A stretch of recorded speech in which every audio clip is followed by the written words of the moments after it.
But first, a Spanaway family is planning to sue Mary Bridge Children's Hospital after the death of their little boy. And a lawyer we spoke with says they have the grounds to do it. I'm Marnie Hughes. And I'm Matt Lorch. That child fell out of a window. He was brought to Mary Bridge, but doctors did not perform any x-rays or scans. Well, hours later, he died at home. The cause of death, bleeding of the brain.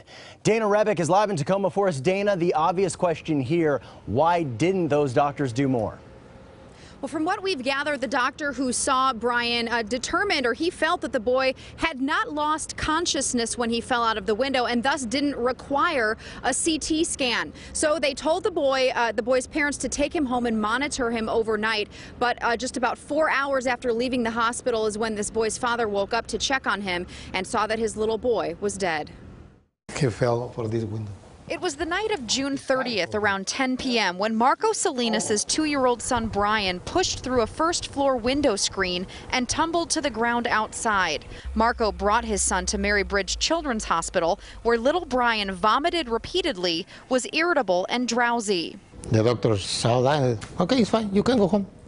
Hey, it's normal. Paperwork shows a doctor examined Bryan at 11 p.m. and 30 minutes later, the toddler was discharged in, quote, excellent condition.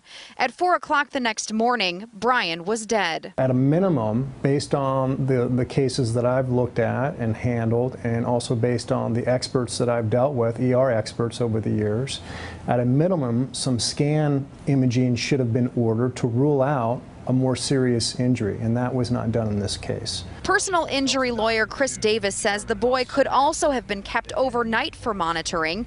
During an interview Davis did with CNN's Anderson Cooper on the death of actress Natasha Richardson, Dr. Sanjay Gupta talked about the importance of properly diagnosing a head injury where there could be internal bleeding. When it comes to these types of injuries where there is blood accumulating underneath the skull, you have to try and operate on these as quickly as possible. Pay attention to that red spot, that red collection of blood starting to form. It has nowhere to go, Anderson, but push down on the brain. Remove some of the bone and take that pressure off the brain and then put the bone back after the blood is removed. That's what you have to do. It's a pretty short operation, but you got to do it quickly. According to the American Academy of Pediatrics, CT scans are typically only performed when a child loses consciousness after hitting their head.